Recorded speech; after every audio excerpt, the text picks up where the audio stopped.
Olá, queridos irmãos, queridas irmãs.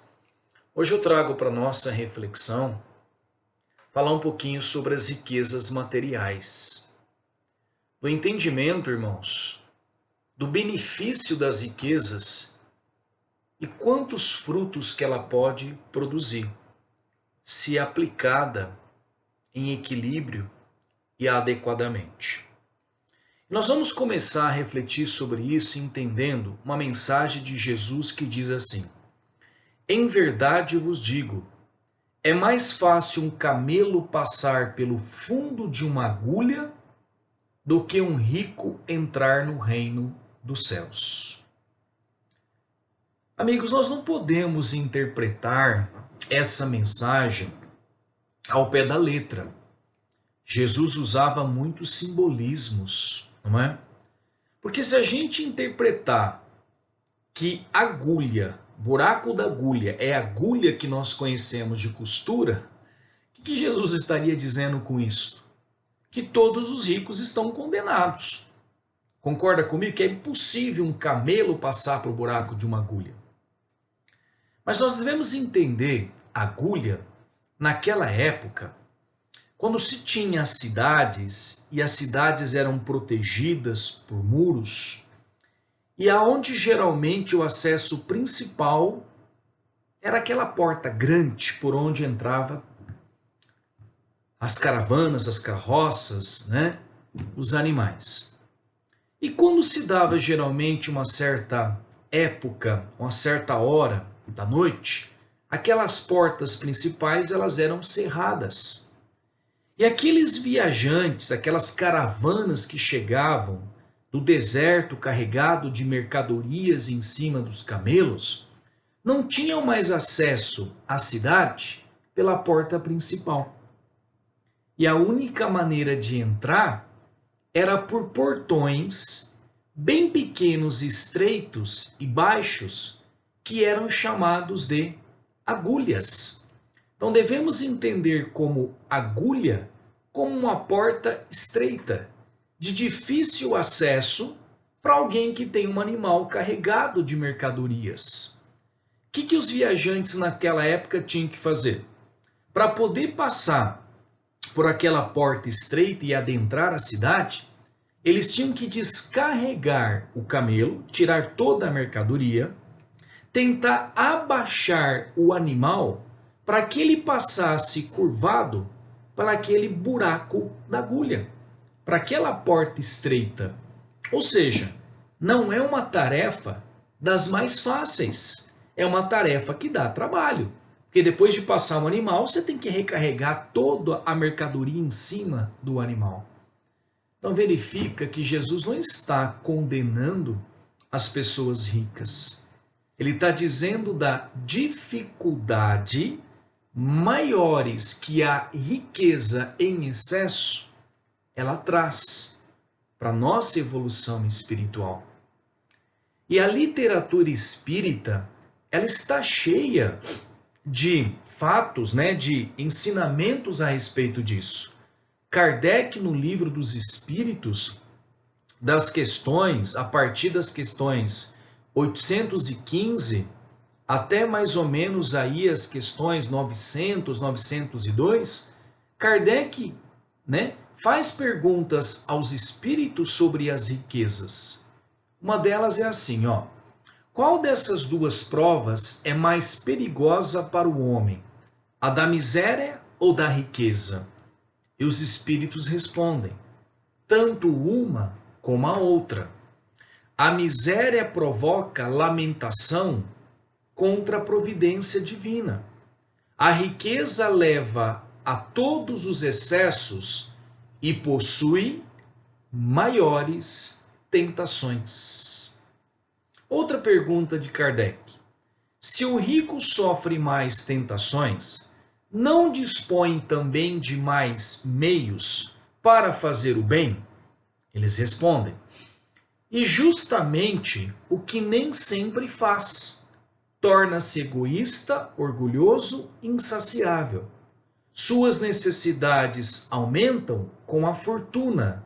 Olha isso. E julga não ter o bastante para si mesmo. E aí Kardec vai fazer algumas considerações a respeito disso. Ele coloca aqui: a posição elevada no mundo e a autoridade sempre são semelhantes provas tão grandes e arriscadas quanto a miséria. Porque quanto mais um homem for rico e poderoso, mais obrigações tem a cumprir. Maiores são os meios que dispõe para fazer o bem e o mal.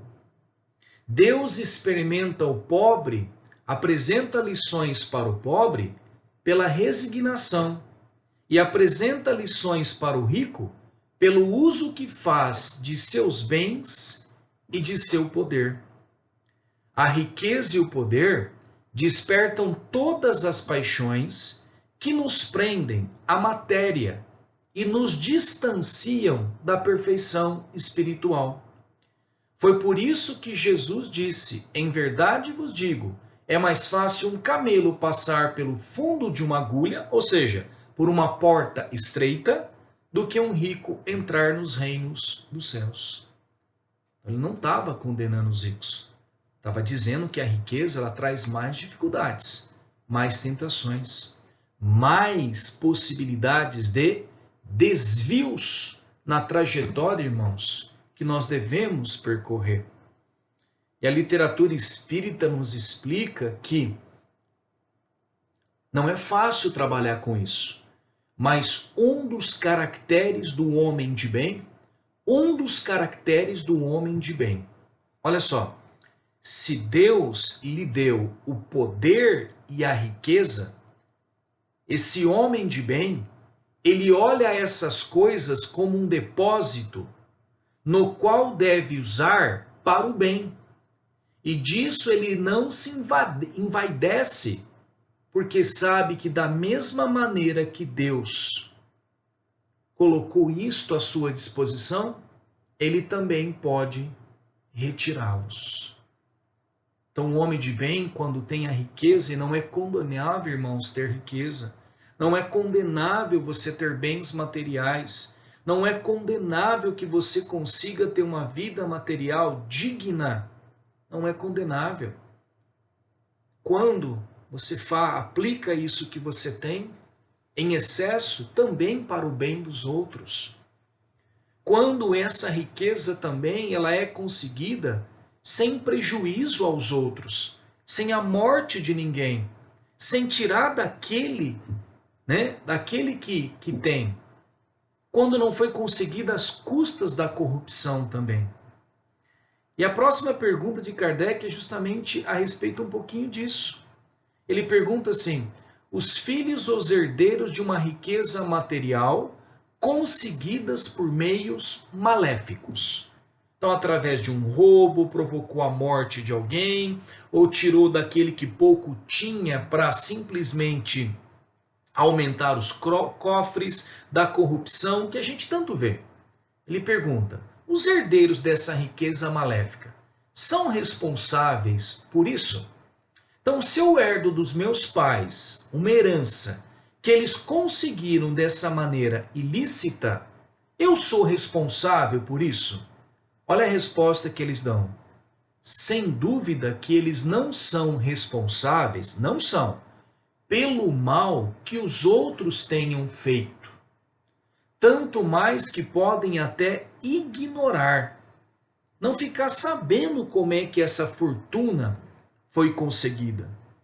Mas eles colocam assim: mas se os herdeiros ficam sabendo que essa fortuna foi ocasionada por uma injustiça que se fez aos outros, eles podem tentar sanar, diminuir essas causas, esses malefícios que foram cometidos, procurando refazer, procurando, acabar, diminuir a injustiça que foi feita com aqueles aonde a fortuna foi conseguida de maneira ilícita. Kardec pergunta assim: se dois homens dois homens ricos. Só que um nasceu na opulência, jamais conheceu uma necessidade. Então ele ganhou essa riqueza de herança. O outro deve a sua fortuna ao seu próprio trabalho. E todos os dois a empregam exclusivamente à satisfação própria. Kardec pergunta, qual deles é o mais culpado? Então os dois têm a riqueza, mas só usam para si mesmo. A riqueza não é transformada em benefício do próximo. Um nasceu herança, rico, o outro nasceu pobre, mas construiu a riqueza. Kardec pergunta qual deles é mais culpado. O que você acha, irmão? Aí a resposta é, o que conheceu o sofrimento. Ele sabe o que é sofrer. Conhece a dor do outro e não alivia. Mas como geralmente acontece, ele não lembra que ele passou pelas mesmas necessidades. Outra pergunta. Aquele que acumula sem cessar e sem beneficiar a ninguém, terá uma desculpa válida ao dizer que está juntando para deixar para os herdeiros? Resposta: é um compromisso de má consciência. Gente, eu posso, deixar uma condição digna para os meus filhos continuarem a vida, de uma maneira digna, e mesmo assim repartir para aqueles que precisam, fazendo a caridade. Kardec pergunta, é repreensível cobiçar a riqueza com o desejo de praticar o bem? Tipo assim, irmão, a gente pensa assim algumas vezes, quando a Mega Sena está acumulada. Se eu ganhar na Mega Sena, eu vou abrir novos centros espíritas, reformar igrejas, eu vou construir creche, eu quero distribuir para os pobres, Aquela história de ficar rico, mas a gente quer fazer o bem, então é como se estivesse validando, Mas a gente pensa assim, mas também eu vou dar uma viajada, comprar uma casa melhor, tal, Aí olha a resposta. O sentimento é louvável, sem dúvida, quando puro. Mas esse desejo é sempre bastante desinteressado? Não trará oculta uma segunda intenção pessoal? A primeira pessoa a quem se deseja fazer o bem não será muitas vezes a nossa pessoa? E, gente, olha, essa história da riqueza, do camelo da porta da agulha, quando Jesus ensinou isso, os próprios apóstolos não conseguiram entender essa mensagem que Jesus tentou transmitir. Muitos apóstolos, muitos seus amigos mais próximos, achavam que o evangelho do Cristo veio condenar as pessoas ricas, não é? E Jesus, como ele nunca perdeu a oportunidade de esclarecer, tem uma passagem no livro Boa Nova, psicografia do Chico, que traz muito claramente essa situação da riqueza para nós. Convido os amigos que tiverem possibilidade de ler esse livro. Então assim, muitos dos discípulos de Jesus não conseguiram compreender de imediato explicações sobre o Mestre e sobre as riquezas. Levaram, não entenderam o que Jesus queria dizer. Tadeu falava que todos deveriam doar suas riquezas materiais. Filipe dizia que ninguém deveria possuir mais que uma camisa. Levi dizia que muitos mendigos não precisavam e usavam uma mendicância como meio de vida. E que, portanto, a gente deveria pensar duas vezes ao ajudar todos aqueles que pediam. E quase todos eles acreditavam que os ricos estariam condenados por suas riquezas. Lembra? Mais fácil um camelo passar por fundo de uma agulha do que um rico entrar nos reinos dos céus. E Jesus acompanhava aquele debate, sem dar opinião, esperando uma oportunidade para os novos esclarecimentos.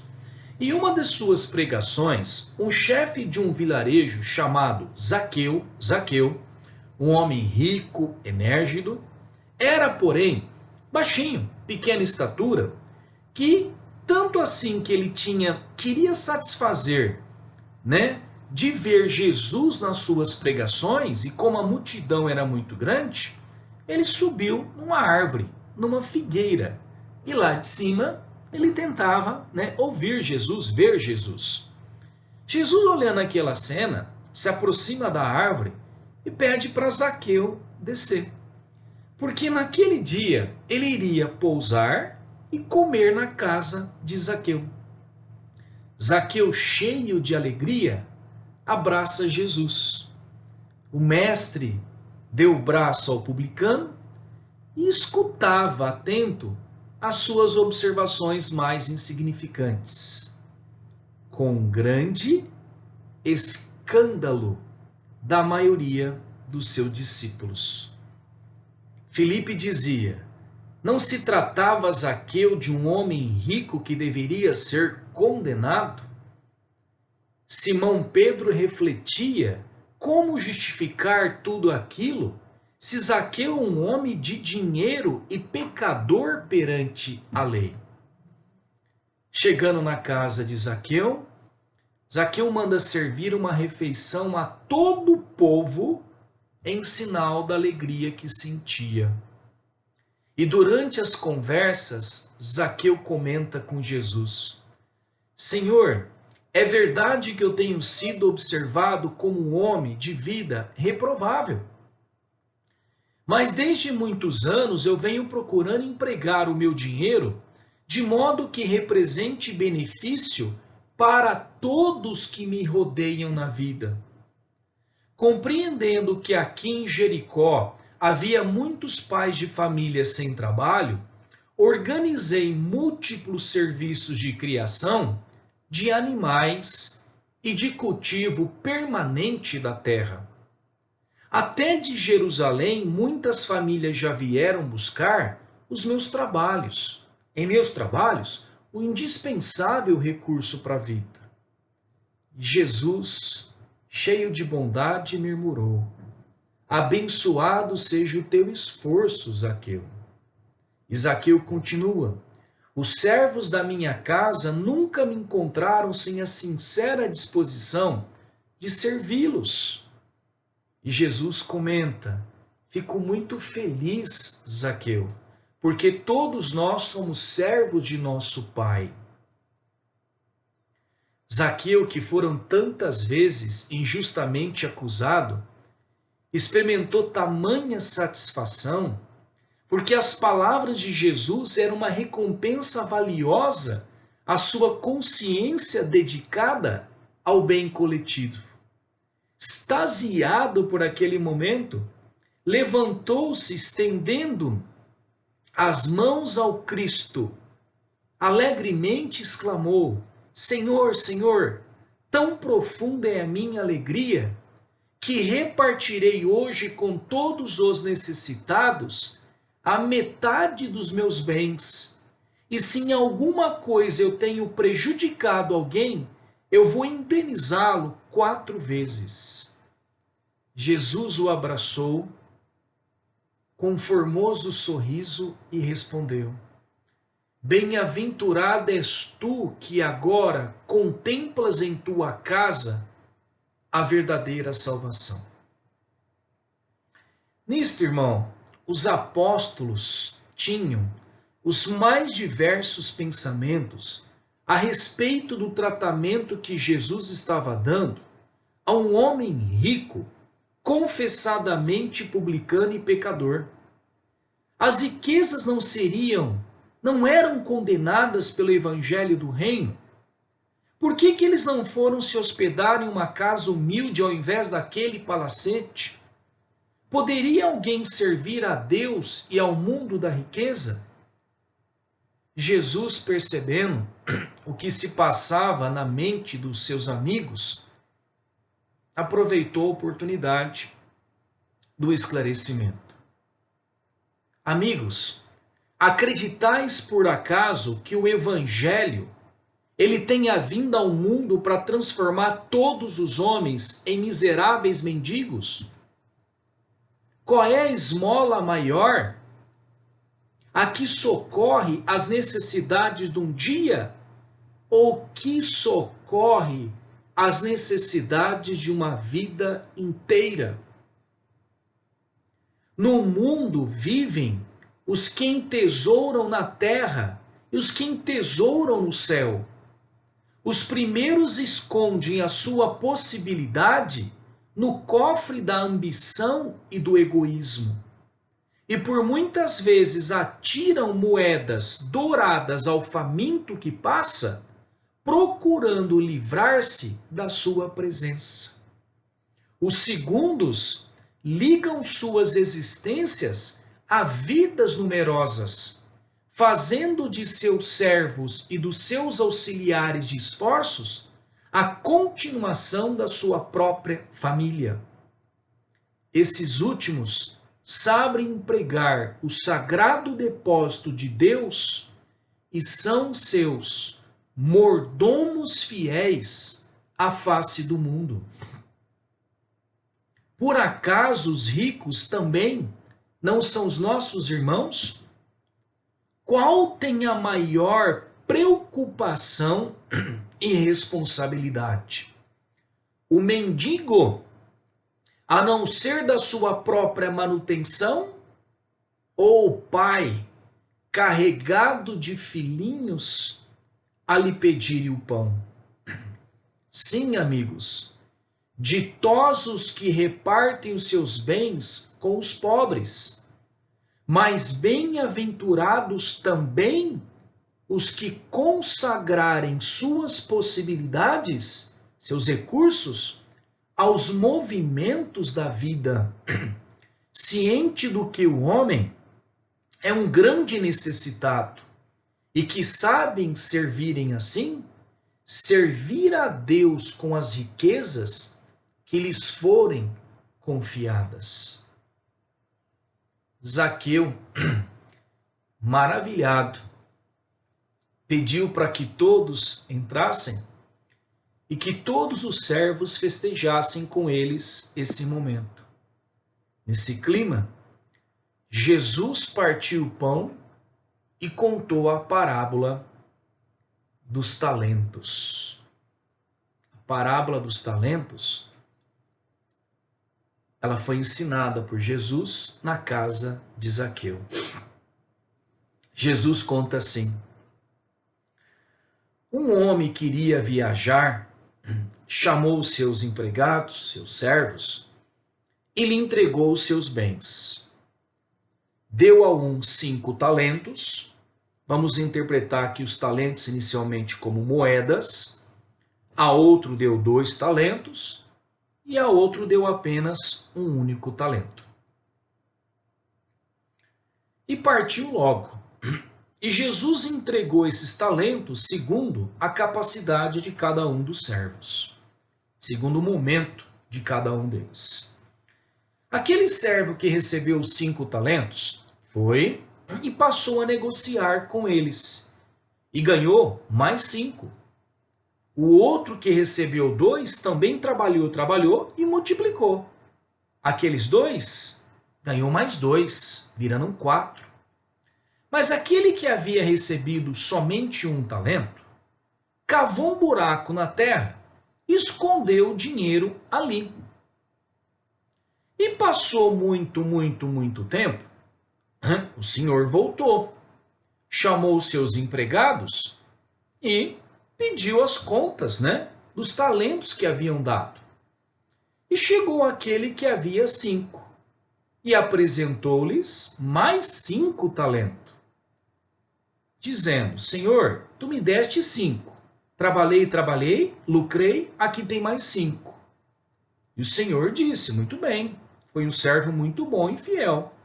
Já que você foi fiel nas poucas coisas, vou te dar mais. Vou te dar a administração das grandes coisas. Festeje comigo.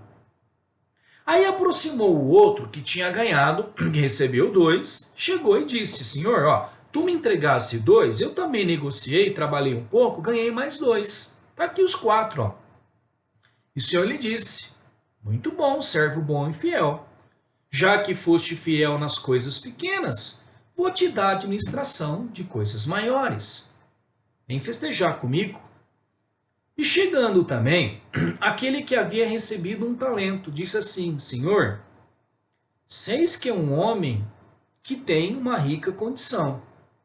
E eu fiquei com medo de perder o seu talento, cavei um buraco e escondi. Eu estou te devolvendo aqui o teu talento. E o Senhor disse: servo mau e preguiçoso.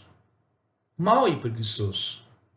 Já que não conseguiste, não quisestes trabalhar com esse talento, você deveria pelo menos ter dado esse dinheiro aos banqueiros e que quando eu retornasse, pelo menos o juro eu receberia desse dinheiro. E ele continuou: tirai-lhe, pois o talento, e vou dar para aquele que tem 10. Vou tirar esse teu talento e vou dar para aquele que tem 10. Porque a todo que tem e sabe trabalhar com isso, será dado mais em abundância. E aquele que não tem, que não quer trabalhar com esses talentos, será retirado aquele que pouco tem. E o servo inútil ficará à colheita da sua própria preguiça. E Jesus, pousando eternecido e generoso olhar sobre Zaqueu, seus lábios divinos pronunciaram as imorredoras palavras: bem-aventurado sejas tu, servo bom e fiel. Irmãos, como que nós podemos expandir isso para tantas coisas? Não somente para as riquezas materiais, mas para os talentos morais que nós recebemos. Esse capítulo, Jesus não estava falando simplesmente das riquezas materiais, não estava falando somente do dinheiro. Esse capítulo não é somente para aquele que tem posses materiais, é mesmo para aquele que está lutando com dificuldade para as posses materiais, para a sobrevivência, mas tem muitos talentos, é rico no seu íntimo, na sua moral.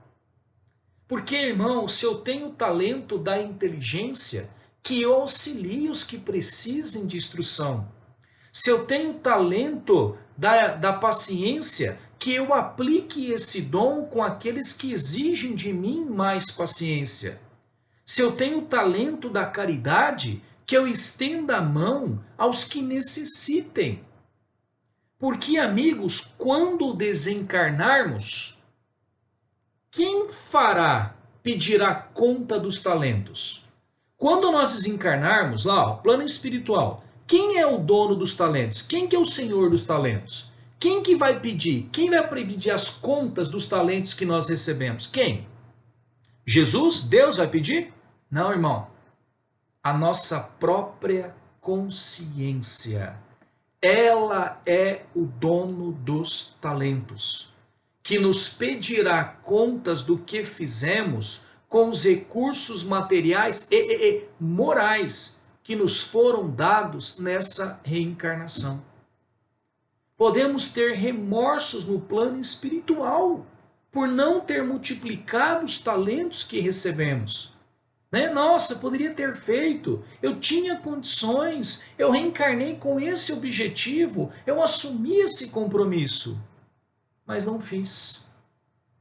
E como Jesus ensinou, talvez nós não sejamos merecedores nas próximas reencarnações de voltarmos com tantos talentos, porque não soubemos trabalhar nem com o pouco que recebemos.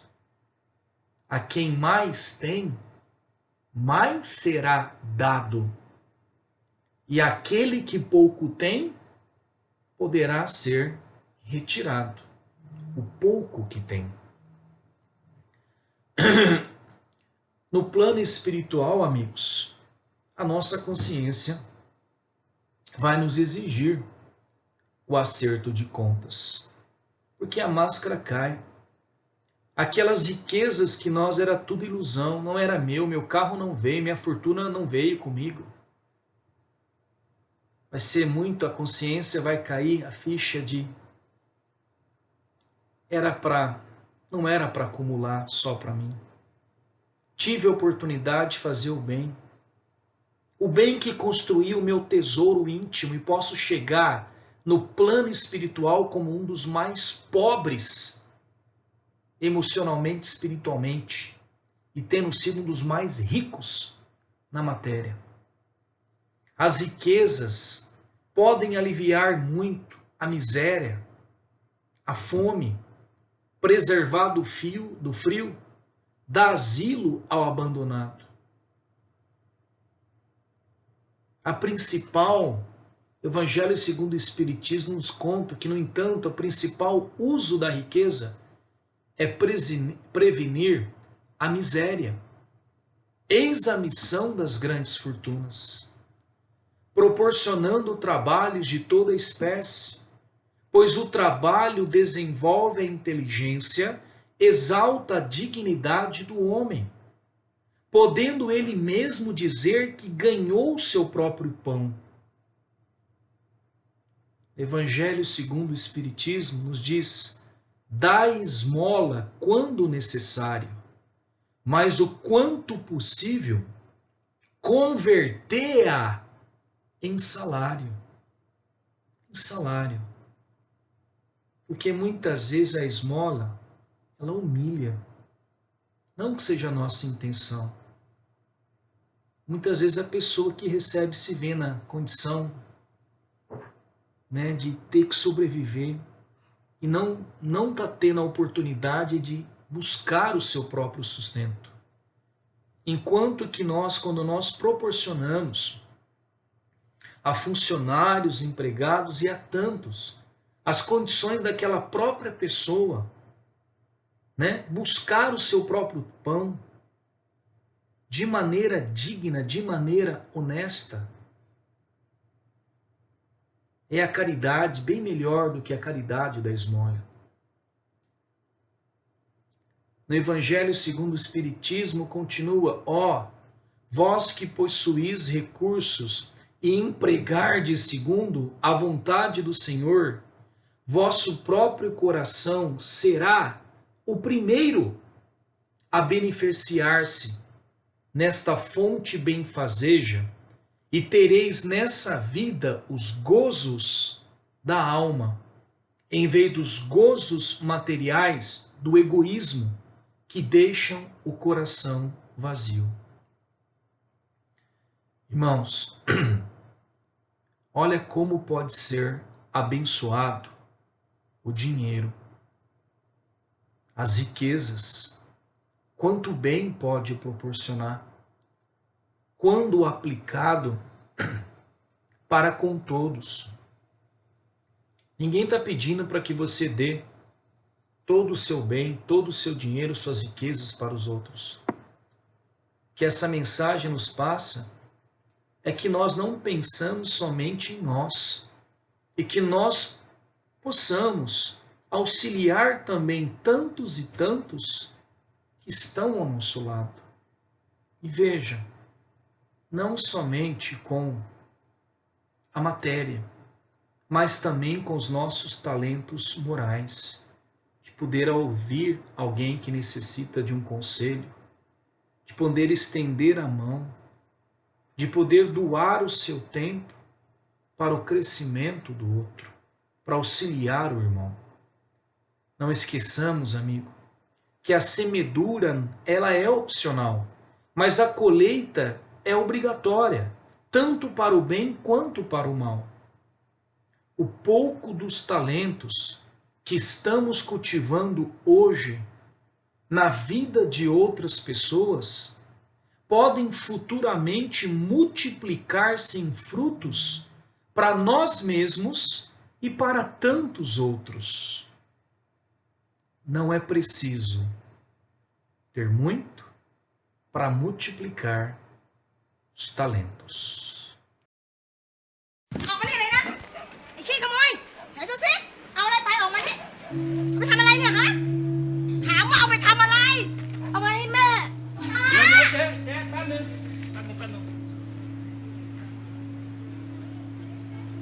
แม่ป่วยเหรอ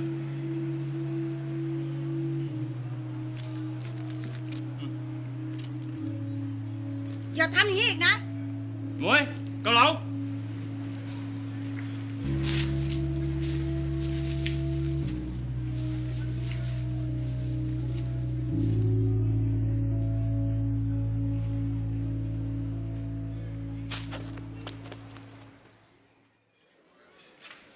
จ๋อนั่งเลยครับนั่งเลย ป๊า